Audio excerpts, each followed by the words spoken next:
Assalamualaikum warahmatullahi wabarakatuh.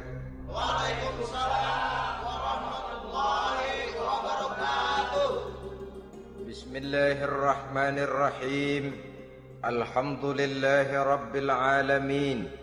Wassalatu wassalamu ala ashrafil mursalin, imamil muttaqin, sayyidil ghurril muhajjalin, wa ala alihi wa ashabihil mujahidin at-tahirin, amma ba'du.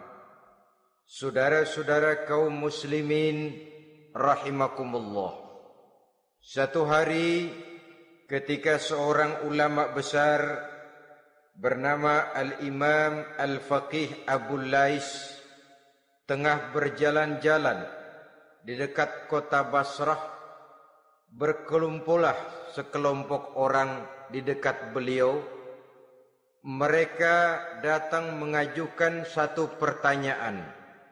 Imam, kami ingin bertanya. Di dalam Al-Quran itu Allah Subhanahu wa ta'ala menjelaskan, Ud'uni astajib lakum. Berdoalah kepadaku, aku akan jawab doamu. Mintalah kepadaku, aku kabulkan permintaanmu. Itu dan begitu janji Allah di dalam Al-Quran. Kami, kata orang-orang tadi, sudah lama berdoa kepada Allah. Tapi kenapa sampai sekarang doa kami ini belum dikabulkan? Katanya, Ud'uni astajib lakum.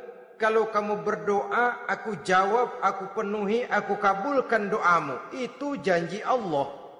Kami sudah lama berdoa pagi, sore, siang, malam.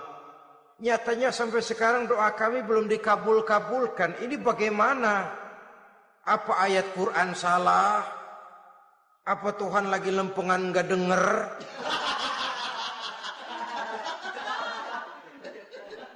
Apa doa kami yang terbalik? Kelihatannya sepele saja ini. Doa tidak didengar oleh Allah. Permohonan tidak dijawab, tidak dikabulkan oleh Allah. Tapi sebenarnya kalau kita mau merenung, kemalangan apa yang paling besar dalam kehidupan ini? Selain daripada kalau permohonan dan doa kita sudah tidak dihiraukan oleh Allah. Artinya hidup sudah tidak diopeni oleh Allah. Jangankan Allah, saudara-saudara, kita nggak diopeni sama mertua saja bingung.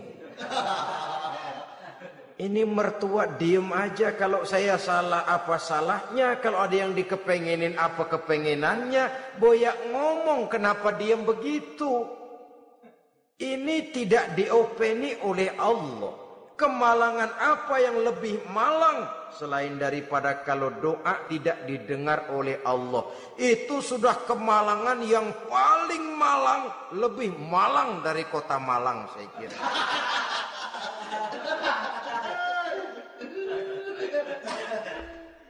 Menghadapi pertanyaan ini, Imam Al-Faqih Abu Lais senyum. Lalu beliau berkata, tuan-tuan, tahu kenapa doa tuan-tuan tidak dijawab? Permohonan tidak dikabulkan? Allah sudah tidak memperdulikan tuan-tuan ini? Kami tidak tahu, Imam, maka kami bertanya. Begini, hati tuan-tuan itu mati. Dari hati yang mati, channel tidak nyambung kepada Allah. Dari channel yang putus tidak ada getaran strom, bagaimana akan timbul gejala? Hatimu mati, jadi pantas kalau doa tidak dikabulkan, permohonan tidak dipenuhi, doa tidak terjawab, hatimu mati. Saudara-saudara kaum muslimin, dari hati yang mati ini, getaran tidak akan sampai ke hadratullah azza wa jalla. Nah, ini juga satu penyakit yang kita sangat khawatirkan, yaitu apabila hati kita sudah mati selagi jasad masih hidup. Artinya, jadilah kita bangkai berjalan di hadapan Allah Subhanahu wa ta'ala.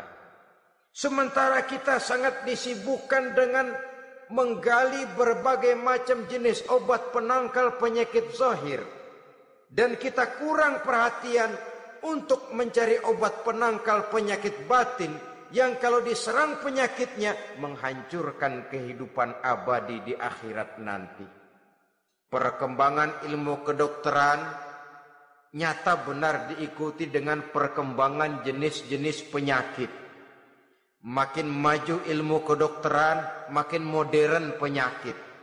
Ngerti juga rupanya itu penyakit. Dulu kita tidak kenal yang namanya AIDS. Kita tidak tahu yang namanya liver. Kita tidak kenal yang namanya stres. Paling yang banyak cika, masuk angin, dan sebagainya. Tapi baiklah, penyakit-penyakit batin yang menyebabkan hati menjadi mati, dan dari hati yang mati, doa tidak naik, tidak didengarkan oleh Allah Subhanahu wa ta'ala. Nah, kata orang-orang tadi, yang menyebabkan hati kami mati ini apa, Imam? Beliau menjawab, pertama, araftumullaha wa lam tu'tuhu haqqahu. Yang menyebabkan hatimu jadi mati, pertama, kamu kenal benar kepada Allah, tapi haknya untuk disembah, kewajibanmu untuk menyembah, tidak pernah kamu laksanakan. Bagaimana Allah tidak akan jauh dari kita kalau kita tidak akan mengadakan pendekatan kepadanya. Dan pendekatan kepada Allah hanya bisa kita tempuh melalui jalur kegiatan ritual ibadah. Allah akan terlalu jauh apabila kita hanya membicarakannya lewat filsafat dan renungan yang mendalam. Tapi Allah akan dekat dan terasa hadir dalam hidup apabila kita dekati ia dengan pelaksanaan ibadah kepadanya. Kamu kenal Allah, tapi hakmu untuk menyembah, kewajibanmu untuk menyembah, haknya untuk disembah, tidak pernah kamu laksanakan. Kalau soal Allah, kita kenal bukan main.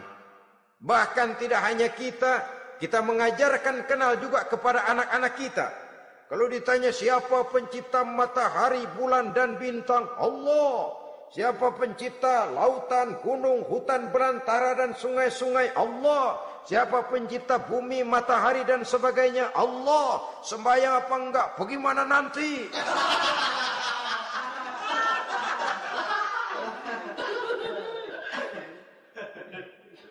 Tanpa pendekatan, Allah akan jauh.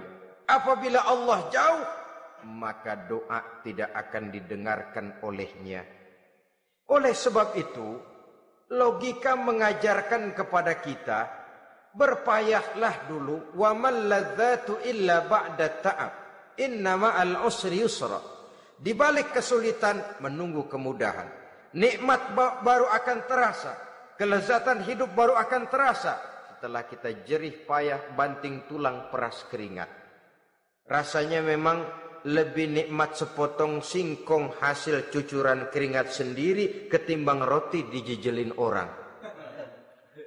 Ini berarti kita ingin mohon pertolongan kepada Allah, sementara dengan Allah sendiri kita jauh.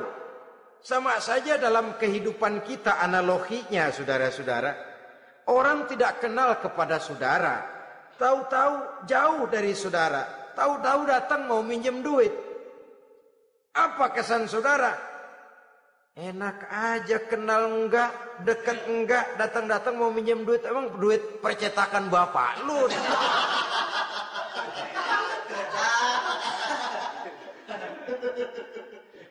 Sedangkan yang kita kenal, sedangkan yang kita bertemu tiap hari, sedangkan yang sering datang ke tempat kita, kalau satu saat dia pinjam duit, toh kita kadang-kadang masih mikir. Apalagi datang nggak pernah, berkunjung nggak pernah, ngobrol nggak pernah. Apalagi Kenal juga enggak pernah. Datang-datang mau minta. Macam apa? Datang nemuin Tuhan setahun 2 kali. Idul Fitri, doang Idul Adha. Doa cerewet banget. Apa ini? Apa aja diminta. Saudara hadirin, bagaimana doa akan kabul, permohonan akan dijawab? Jikalau kita jauh dari Allah, kita kenal Allah, haknya untuk disembah, kewajibannya untuk menyembah, tidak pernah kita laksanakan. Itu yang menyebabkan hati kita lalu menjadi mati. Padahal mengenal Allah, setelah mengenalnya, mengadakan pendekatan kepadanya melalui ritual ibadah yang dicontohkan oleh Rasulullah Sallallahu Alaihi Wasallam. Ini hal pertama yang menyebabkan hati jadi mati. Kamu terlalu kenal Allah tapi tidak pernah menyembah kepadanya. Sama aja orang kerja kagak, habis bulan mau minta gaji. Karena kita jitak kepalanya. Macam apa? Kerja enggak, tahu-tahu datang mau minta gaji. Kerja dulu yang baik, habis bulan baru. Enggak diminta pun memang sudah ada jatahnya. Ibadah dulu kita kepada Allah. Soal Allah memberikan karunia kepada kita, itu hak Allah. Apabila kita dekat dengannya, ibadah yang kita laksanakan benar, karunia itu akan datang kepada kita. Saudara-saudara, yang kedua yang menyebabkan hati jadi mati, qara'tumul Qur'an walam ta'malu bih. Kamu baca Al-Qur'an tapi ajarannya tidak pernah kamu amalkan. Kamu baca Quran tapi isinya kamu injak-injak. Sehingga ada peringatan dari Rasul Sallallahu Alaihi Wasallam. Beliau bersabda, "Iza azzamat ummatid dunya wa fi riwayatin dinaron wa dirhaman nuzi'at minha haibatul Islam. Wa iza turikatil amru bil ma'rufi wan nahyu 'anil munkari hurimat 'alaihim barakatul wahyi. Wa iza tasabat ummati saqatat min ainillah." 3 peringatan keras tapi yang merupakan gejala penyakit kita umat Islam diperingatkan oleh Nabi kita. Pertama, iza azzamat ummatid dunya. Apabila umatku telah terlalu mengagung-agungkan dunia, apabila umatku telah jatuh menjadi umat yang materialistis, segalanya diukur dari sudut keduniaan saja, nuzi'at minha haibatul Islam, maka akan dicabutlah dari mereka kehebatan agama Islam. Hilang kehebatan Islam apabila kita jatuh menjadi umat pengagung dunia, penyembah materi. Nilai kita, keberadaan kita tidak dihargai orang lain. Orang memandang kita remeh saja. Orang Islam gak ada apa-apanya, bayar aja. Bisa dibeli, bisa diatur, bisa dikerjain, garap saja. Nuzi'at minha haibatul Islam, hilang dari mereka kehebatan Islam ini. Kenapa? Mereka telah mengagungkan dunia dan menjadikannya sebagai tujuan. Padahal dunia cuma alat, materi cuma alat, harta cuma alat. Yang kedua, wa iza turikatil amru bil ma'rufi wan nahyu 'anil munkari hurimat 'alaihim barakatul wahyi. Apabila telah ditinggalkan amar ma'ruf dan nahi munkar, maka hilanglah keberkahan wahyu. Ini yang ada hubungannya dengan masalah kita. Kita baca Quran, kita tidak amalkan isinya. Bagaimana hati tidak jadi mati? Amar ma'ruf dan nahi munkar ditinggalkan orang, hilang keberkahan wahyu.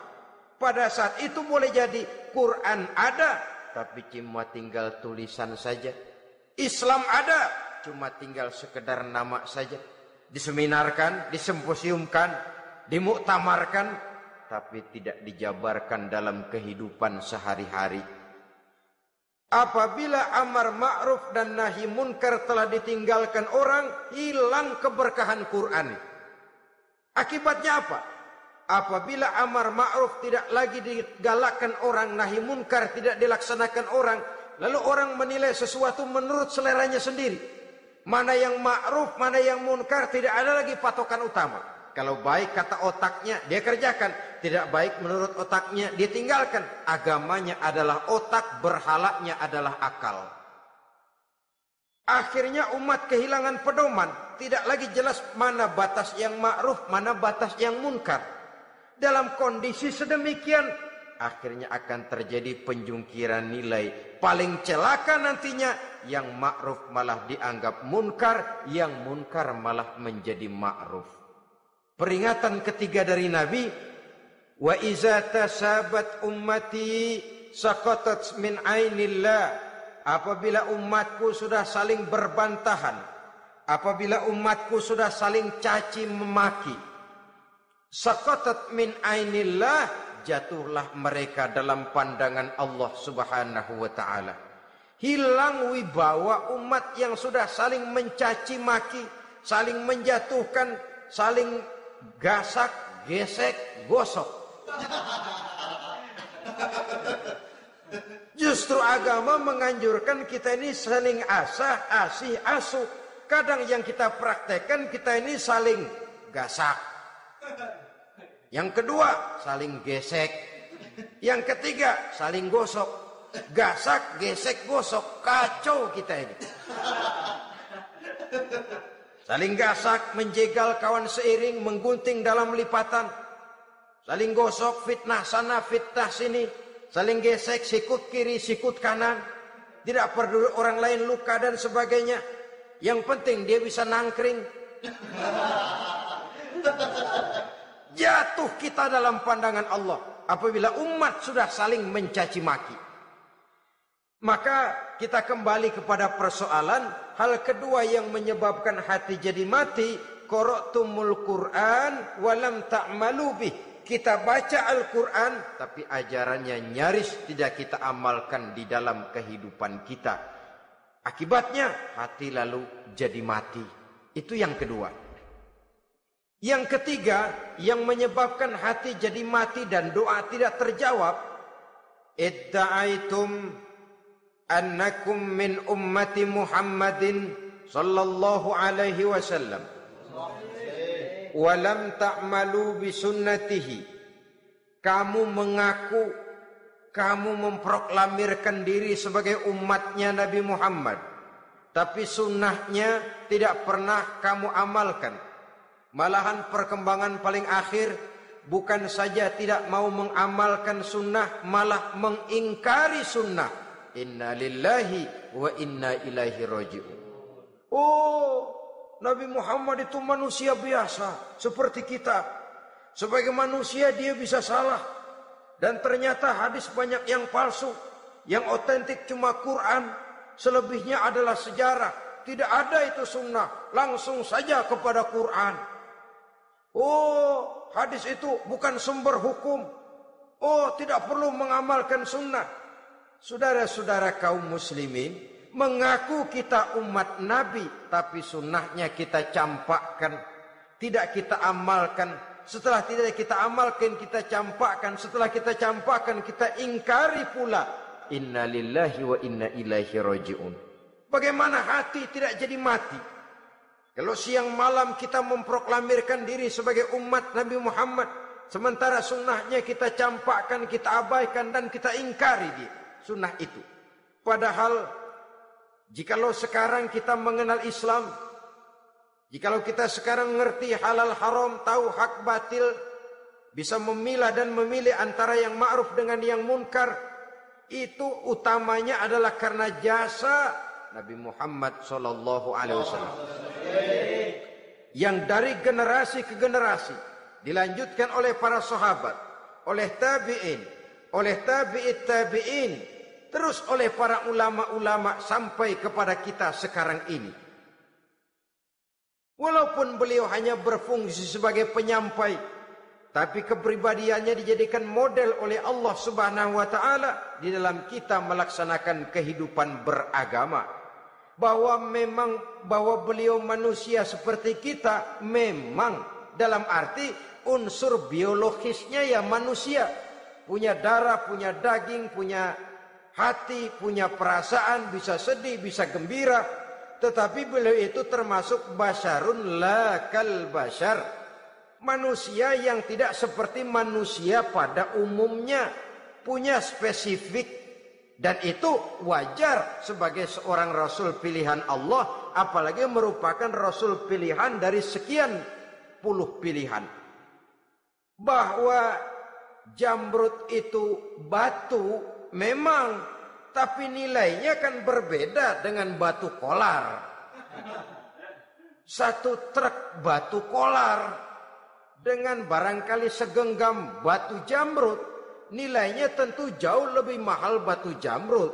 Kalau soal batunya, sama batunya, tapi nilainya berbeda karena esensinya berbeda.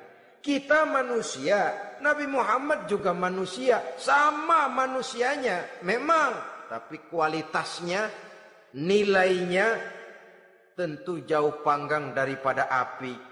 Itu sebabnya Allah menjadikan beliau sebagai model. Laqad kana lakum fi rasulillahi uswatun hasanah. Di dalam diri Rasul itu terdapat contoh teladan yang sangat baik bagi kita. Oleh karenanya, pada pertemuan kali ini, apabila kita konsekuen mengaku umat Nabi Muhammad, marilah konsekuen juga menegakkan sunnahnya. Yang keempat, yang menyebabkan hati jadi mati dan doa tidak terjawab, akaltum ni'mata rabbikum walam tashkurulah.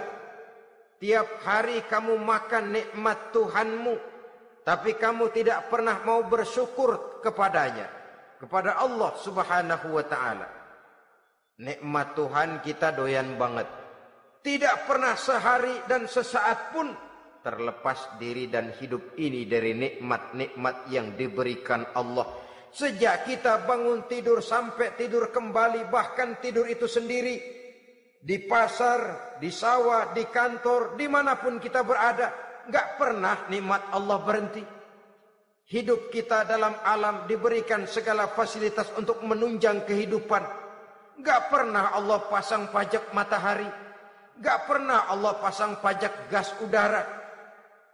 Nikmat-nikmat yang banyak itu tiap hari kita kecap, tiap hari kita nikmati. Tapi kita tidak pandai bersyukur. Padahal Allah memberikan peringatan keras dalam hadis qudsinya. Man lam yashkur ala na'mai wa lam yasbir ala balai falyakhruj min tahti samai wal yatlub rabban siwaya. Siapa yang tidak mau bersyukur terhadap nikmat yang aku berikan kepadanya dan tidak mau bersabar terhadap ujian yang aku berikan kepadanya, silahkan keluar saja dari kolong langit ini dan cari Tuhan selain aku. Diusir oleh Allah. Kalau orang tidak mau bersyukur terhadap nikmat yang aku berikan dan tidak mau bersabar terhadap ujian yang aku timpakan, keluar dari kolong langitku, keluar, cari Tuhan selain aku. Diusir. Lah yang ngusir Allah. Anak sekarang bilang mau ke Menong.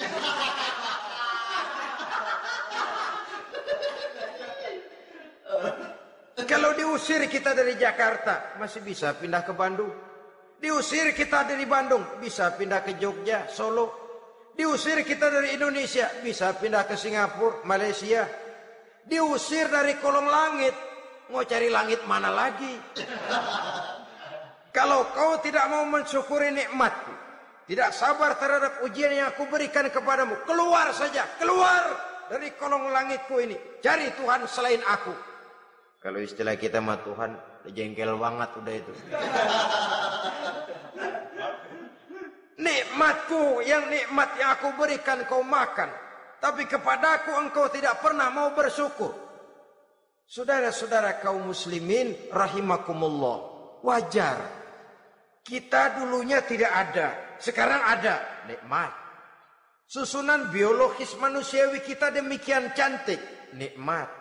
Tinggal di bumi, fasilitas yang kita perlukan disediakan, tinggal kemampuan kita mengelolanya.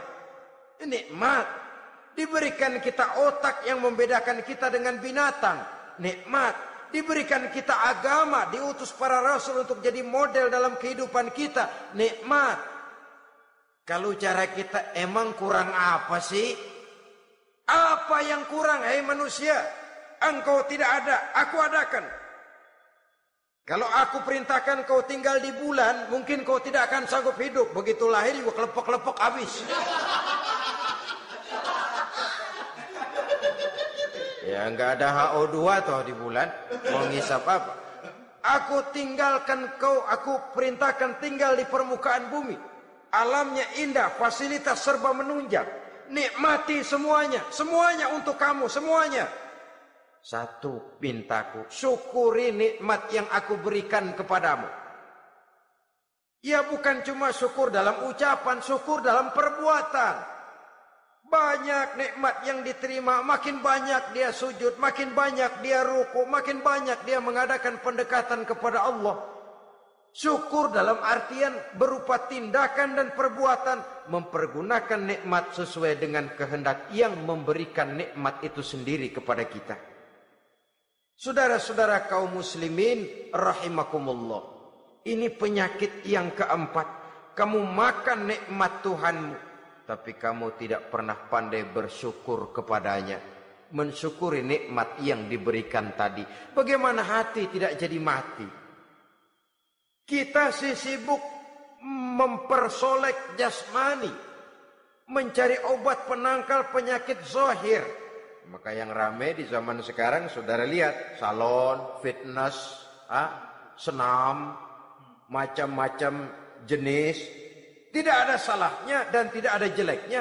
Tapi kalau itu sampai melupakan kita kepada memperindah batin, memperbaiki jiwa, artinya bukankah kita perlahan tapi mempersiapkan diri menjadi bangkai berjalan di hadapan Allah. Dengan operasi plastik, yang pesek jadi mancung, yang sipit jadi belok, kulit keriput jadi kencang, pipi terlalu cekung bisa diatur. Saudara-saudara, tapi kalau hati yang rusak, jiwa yang rusak, kemana lagi kita akan berobat kalau bukan kepada agama? Maka hati itu jadi mati apabila kita selalu memakan nikmat Allah dan tidak pandai mensyukuri nikmat itu. Dari hati yang mati tidak akan ada getarannya. Oleh sebab itu doa tidak terjawab. Selanjutnya, yang menyebabkan doa tak terjawab dari sebab matinya hati, qultum annal mauta haqqun wa lam tasta'iddu lahu. Kamu berkata, kamu yakin bahwa mati adalah sesuatu yang benar, tapi kamu tidak pernah punya persiapan untuk mati. Padahal menurut logika, orang yang akan bepergian jauh tentu dia harus mempunyai bekal yang cukup. Semakin jauh jarak perjalanan yang akan ditempuhnya, semakin banyak perbekalan yang harus dibawanya. Dahulu, seketika beberapa jamaah dari Yaman akan melaksanakan ibadah haji dengan nekat, mereka berprinsip, pokoknya kan berangkat haji jadi tamunya Allah, nanti Allah yang akan ngelayanin. Mereka nekat, modal badan doang berangkat. Diadukan kepada baginda Rasul, lalu turun peringatan dari Allah, wa tazawwadu fa inna khairaz zadi taqwa. Jangan begitu, bawa bekal. Sesungguhnya bekal yang paling baik adalah takwa. Bahwa berangkat dengan bekal takwa itu bekal yang paling utama. Tapi bekal-bekal yang lain pun jangan diabaikan. Kalau kita akan berangkat untuk tujuan yang baik, bekal yang paling utama memang takwa. Tapi tidak berarti harus mengabaikan bekal-bekal yang lain. Begitulah, semakin jauh perjalanan yang akan kita tempuh, semakin banyak bekal yang harus kita hadapi.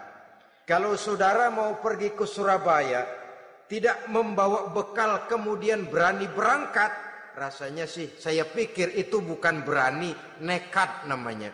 Sama saja orang belum pernah sembahyang mati. Nekat tuh orang. Berani amat. Belum berbuat kebaikan barang sedikit pun sudah mati. Nekat namanya itu. Sama saja tadi, nggak bawa bekal apa-apa berangkat ke Surabaya. Sampai Surabaya belum tentu, sengsara udah jelas. Belum punya bekal yang baik sudah mati. Sampai ke surga belum tentu, tapi kebelangsak dan sengsara rasa-rasanya pasti itu. Oleh karena itu, kalau kita yakin mati sesuatu yang benar, sesuatu yang pasti datang menimpa, maka hendaklah kita mempersiapkan bekal. Kemudian, idda'aitumun najata minan nar wa ramaitum fiha anfusakum.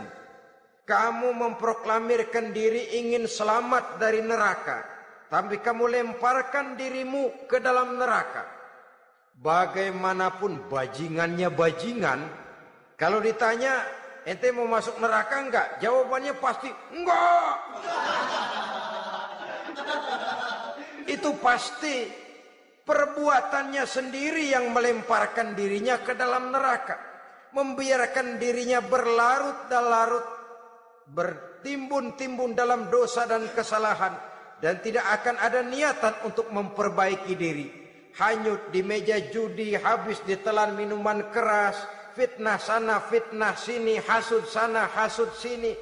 Padahal mulutnya ingin selamat dari neraka, perbuatannya malah melemparkan dirinya ke dalam api neraka. Tidak ada orang yang lebih sayang kepada diri kita selain kita sendiri.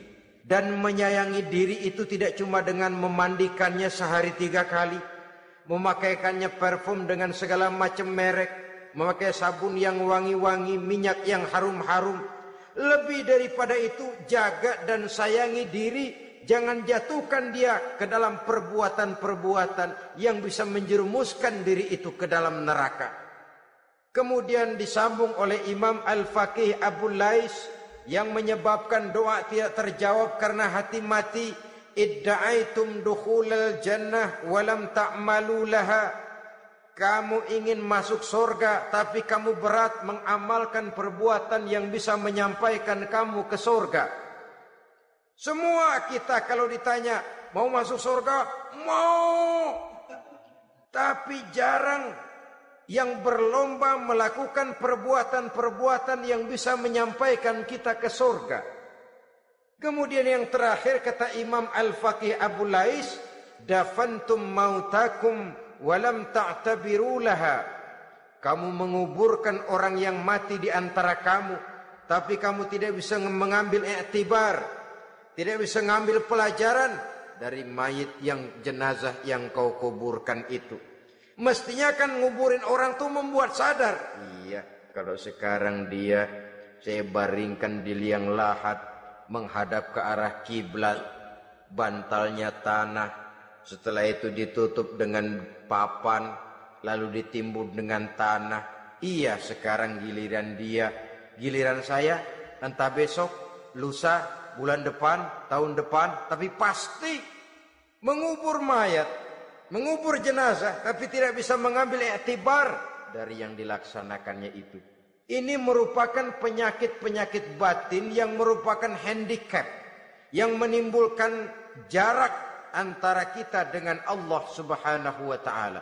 Pantas kalau itu semua ada pada diri kita, hati jadi mati. Dari hati yang mati, doa tidak akan tembus. Kita tidak lagi akan diperdulikan oleh Allah Subhanahu wa ta'ala. Dan itu sekali lagi kemalangan yang terbesar dalam kehidupan kita. Bagaimana jalan keluarnya? Pertama, memperbaiki batin kita, menyelamatkan diri daripada penyakit-penyakit yang bisa mematikan hati seperti yang sudah saya sebutkan tadi. Yang kedua, berdoa dengan adab. Sehingga tata cara di dalam kita bermohon kepada Allah Subhanahu wa taala dibicarakan secara khusus oleh Al-Imamul Ghazali dalam kitab Ihya beliau yang disebut adabud doa. Adab di dalam kita melaksanakan doa kepada Allah Subhanahu wa taala. Setelah batin ini bersih dari penyakit-penyakit hati yang bisa menyebabkan hati jadi mati, berdoalah kita kepada Allah. Bagaimana adabnya? Kata Imamul Ghazali rahimahullah, yang pertama hendaklah ia di dalam berdoa itu memilih waktu yang mulia. Minal awqatis syarifah, kata beliau. Memilih waktu-waktu yang punya nilai mulia. Ramadan dalam 1 tahun, Jumat dalam tiap minggu, sepertiga malam yang akhir pada setiap hari.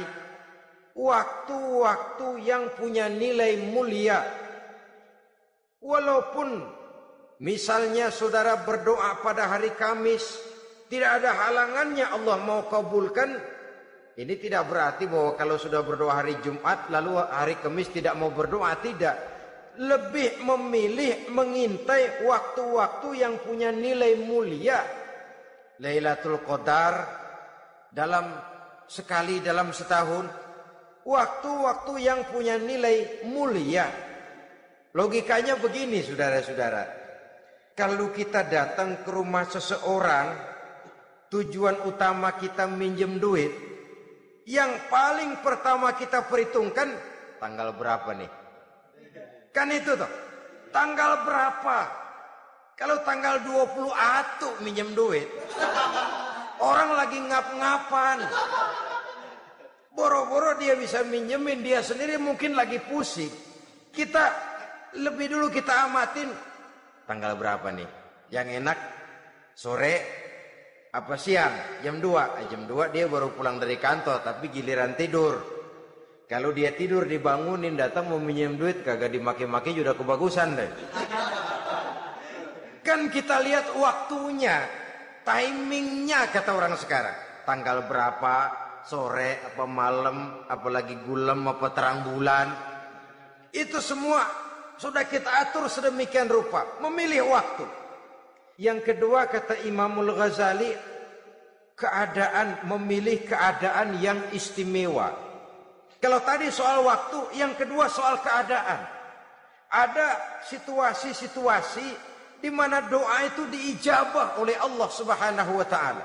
Di antaranya kata Imam Abi Hurairah, "Inda zahbis sufuf fi sabilillah." Pada waktu mengatur barisan perang membela agama, di situ doa kabul. Inda nuzulil ghais, ketika turun gerimis, di situ doa makbul. Inda iqamis shalah, ketika salat mau didirikan, riwayat lain bainal azan wal iqamah, antara azan dan qomat, di situ doa makbul. Itu memilih keadaan-keadaan. Kemudian yang ketiga kata beliau, berdoa menghadap kiblat. Ya, apa kalau doa madhab mudik Tuhan gak tahu? Tahu. Tuhan gak dengar? Dengar. Cuma lebih etis. Lebih etis kalau kita berdoa menghadap ke arah kiblat. Saudara-saudara kaum muslimin rahimakumullah. Yang keempat, hifdzus saut, menyederhanakan suara. Tidak terlalu keras, juga tidak terdengar orang lain, apalagi kalau doa kita diaminkan oleh orang lain. Tidak usah terlalu keras. Kenapa? Karena Allah yang kita meminta kepadanya bukan zat yang tuli, bukan zat yang buta, bukan zat yang tidak dengar, bahkan Dia Maha dengar. Juga tidak terlalu seperti orang berbisik-bisik, apalagi kalau doanya doa bersama-sama. Tapi kadang-kadang terdorong oleh husnuzon dari para makmum saja. Tidak peduli apa yang dibaca oleh imam, yang kedengaran cuma amin aja kerengan. Amin, amin, amin, amin, amin, amin.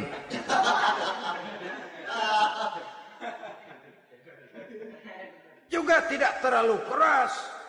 Seperti orang berdoa, seperti orang pidato.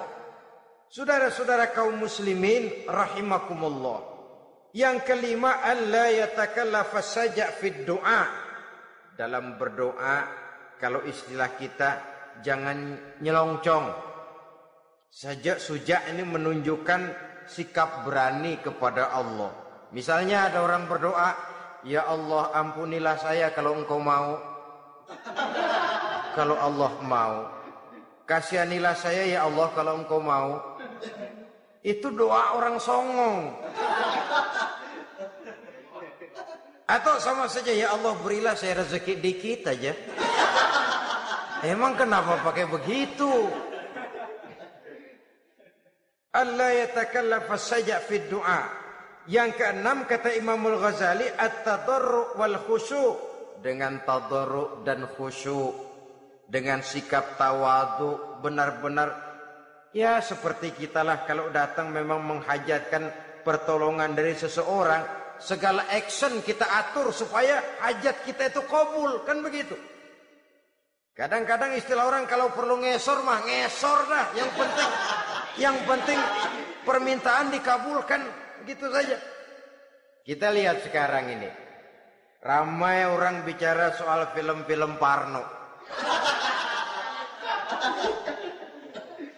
Kelihatannya pendatang-pendatang baru, pokoknya asal bisa main dah, bugil ya bugil dah. Yang penting nyohor, bisa tampil. Walaupun dalinya semua sama, mula-mula cuma iseng. Adegan panas bagaimana? Kalau tuntutan skenario apa boleh buat? Apa boleh buat? Emang nggak bisa milih. Setelah film beredar baru saya juga jijik ngelihat, ya tadi kemana waktu bikin? Udah jadi baru jijik, bikinnya merem memang itu.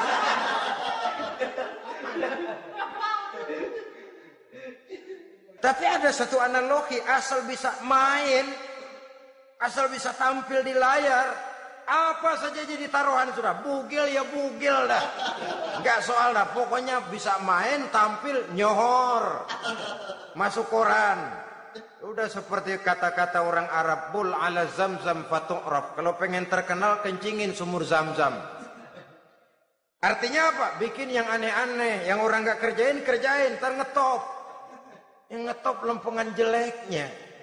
Sumur Zamzam dikencingin, kan nyohor itu. Sedunia orang kenal. Kenapa? Gila. Saudara-saudara kaum muslimin rahimakumullah, sangat kita sayangkan kalau lalu orang berlomba-lomba dengan cuma modal paha mulus, wajah cantik, dimauin apa saja mau, lalu bisa tampil. Akibatnya yang jadi korban adalah anak-anak kita. Disuguhi tontonan-tontonan yang meracuni jiwa mereka.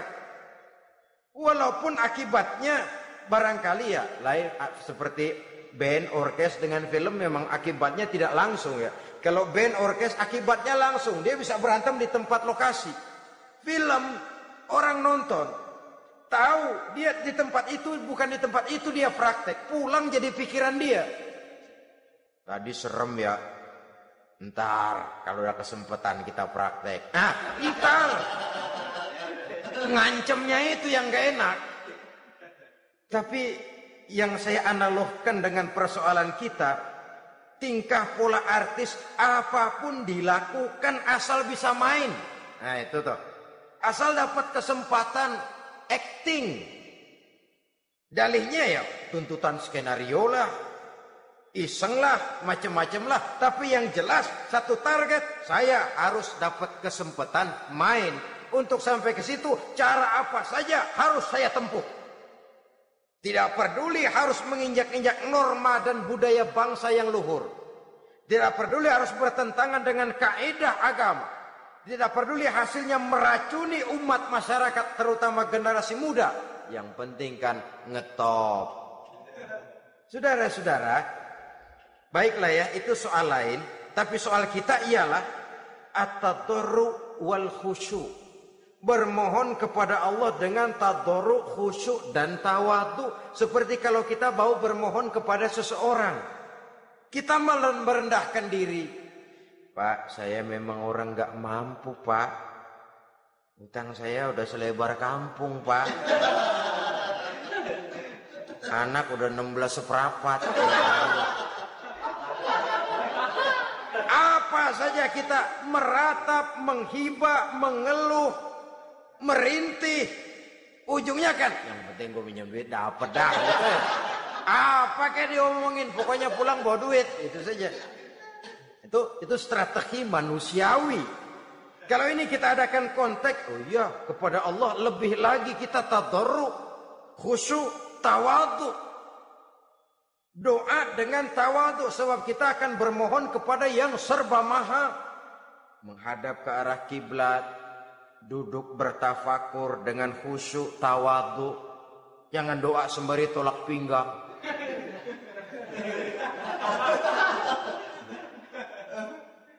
Yang ketujuh kata Imamul Ghazali, ayyujzimad du'a wa yuqina bil ijabah. Hendaknya dia menjazamkan doanya itu dan yakin bahwa doanya akan dikabulkan oleh Allah.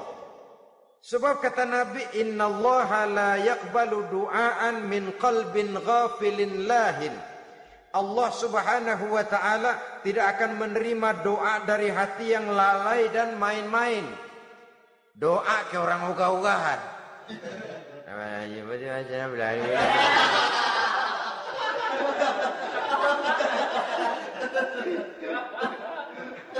Kali malaikat nyongok dong, lu minta apa lu?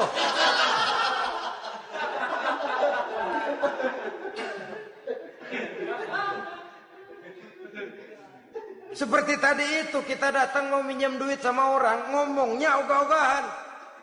Minjem duit dikasih syukur enggak, ya udah. Ya enggak dah, enggak dikasih sudah. Kenapa? Mintanya begitu. Enggak serius dan enggak yakin bahwa doanya akan dikabulkan. Kalau kita sudah punya keyakinan, jangan-jangan doa saya enggak diterima Allah. Enggak. Ana, kata Allah, ana inda zanni abdi bi. Aku sih bagaimana menurut sangka hambaku kepadaku saja. Kalau sangkanya baik, aku baik. Kalau sangkanya doanya dikabulkan, aku kabulkan. So itu doa harus dengan pasti dan harus dengan yakin doa itu akan dikabulkan dan meluruskan harapan, membenarkan cita-cita, meluruskan maksud apabila doa itu dikabulkan oleh Allah Subhanahu wa taala. Saudara-saudara, oleh karenanya jangan doa setengah hati. Jangan berdoa sambil main-main. Apalagi menghadap kiblat dengan dua tangan terangkat sebagaimana dicontohkan oleh Rasulullah sallallahu alaihi wasallam. Bahwa berdoa tanpa mengangkat kedua tangan pun Allah tahu. Allah dengar. Tapi kelihatannya kurang serius. Seolah-olah terserah ada Tuhan, mau dikasih ya kasih, enggak ya udah. Seolah-olah kita tidak serius dalam berdoa. Kemudian yang berikutnya kata Imamul Ghazali, ayyaftatahad du'a bi dzikrillah fala yabda'u bisu'al.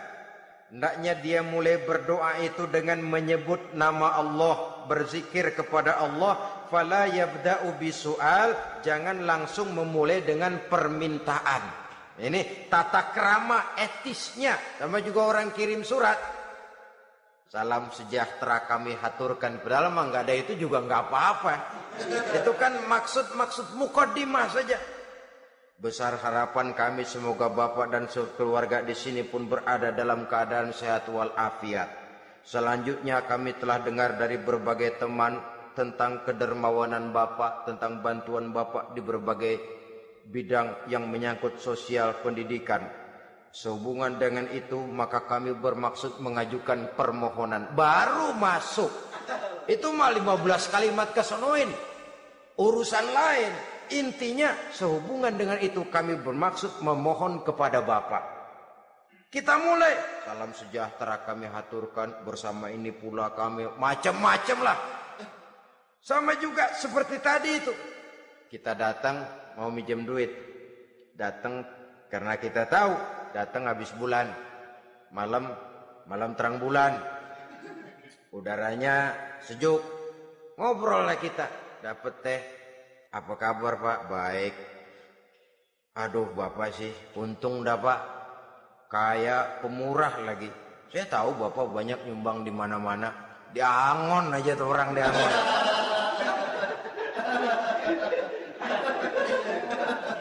Kira-kira udah mau telap aja baru dikedet. Ngomong-ngomong Pak, nah mulai nih kalau udah ngomong dah tuh mulai. Baru masuk. Jadi etisnya berdoa itu dimulai dengan zikrullah. Karena itu umumnya dimulai dengan Alhamdulillahi Rabbil Alamin. Kita puji dulu Allah. Alhamdulillahi Rabbil Alamin. Hamdan yuwafi ni'amahu wa yukafi'u mazidah. Kita puji dulu Allah. Seperti orang tadilah. Kita puji dulu kebaikannya. Walaupun pada akhirnya kita minjem duitnya. Ya, sebenarnya Allah nggak perlu dipuji toh. Dipuji atau tidak Allah tetap termulia. Ini etis manusia. Allah tidak berharap untuk dipuji oleh manusia. Allah tidak untung seluruh alam memujinya. Manusia mau muji atau tidak itu urusan manusia sendiri. Allah tidak minta untuk dipuji. Allah juga tidak gila kepada pujian. Kalau kita memulai doa dengan pujian, etis kita kepada Allah Subhanahu wa taala di dalam kita bermohon kepadanya. Saudara-saudara kaum muslimin rahimakumullah. Kemudian menyesuaikan doa dengan kondisi. Ini termasuk syarat batin ya, taubat, waraddul mazalim kata Imam Ghazali, menolak segala macam kezoliman. Artinya kalau berdoa itu tahu diri. Kalau gaji kita sebulan 700 atau 800, 900 ribu. Berdoa minta rezeki 1 juta. Itu tahu diri namanya. Kan cuman kurang 100 ribu. Ya, kalau kerja kagak minta gajian 1 juta. Pengen doa dikabulkan. Rasanya secara etis nggak tahu diri orang berdoa seperti itu.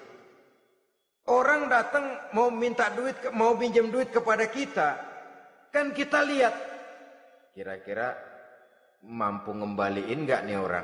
Kita lihat, kita evaluasi kemungkinannya. Lalu si yang minjem tentu tahu diri. Kalau memang kekuatannya ngembaliin tidak seperti kekuatannya mulangin, hendaknya dia timbang rasa. Begitu juga kepada kita etisnya kepada Allah Subhanahu wa taala. Tahu diri, menyesuaikan doa dengan keadaan.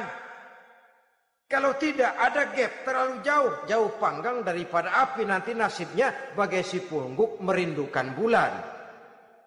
Apabila adab-adab di dalam berdoa ini kita perhatikan, sejak dia dari adab yang zahir sampai kepada adab yang batin, kemudian penyakit-penyakit yang membuat hati itu jadi mati, maka insya Allah doa kita dijabah oleh Allah Subhanahu wa taala. Dalam Al-Baqarah ayat 186 Allah Subhanahu wa taala menjelaskan, wa iza sa'alaka ibadi anni fa inni qarib ujibu da'watad da'i iza da'ani falyastajibu li wal yu'minu bi la'allahum yarshudun. Apabila hambaku bertanya kepadamu Muhammad tentang aku, kata Allah, fa inni qarib, katakan kepadanya aku dekat sekali dengan mereka. Ujibu da'watad da'i iza da'ani, aku akan jawab, aku kabulkan permohonan orang-orang yang berdoa kepadaku. Falyastajibu li wal yu'minu bi, maka hendaknya mereka juga menjawab panggilanku atas dasar iman kepadaku. La'allahum yarshudun, semoga dengan ini mereka kelak mendapat petunjuk.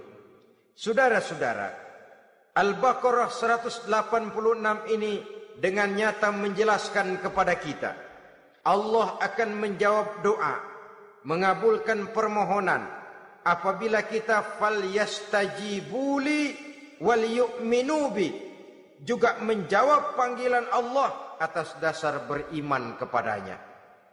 Logikanya tadi itu, araftumullaha wa lam tu'tuhu haqqahu.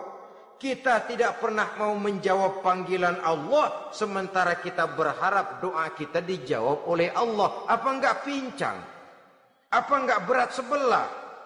Panggilan Allah kita berat memenuhinya, sementara kita sangat berharap agar permohonan kita, seruan kita dikabulkan oleh Allah. Menjawab panggilan Allah atas dasar beriman kepadanya. Kenapa? Ada orang menjawab panggilan bukan berdasarkan iman, tapi karena target lain. Datang sembahyang Jumat paling dulu, target utamanya pulang juga paling dulu nyabet sendal, nyabet sepatu. Menjawabnya iya, tapi tidak karena iman. Jadi apabila kita rajin menjawab panggilan Allah atas dasar beriman kepadanya, maka seruan, permohonan, doa niscaya dikabulkan olehnya. Ini saja, mudah-mudahan ada manfaatnya. Terima kasih atas segala perhatian. Mohon maaf atas segala kekurangan. Usikum wa nafsi bitaqwallah. Wassalamualaikum warahmatullahi wabarakatuh.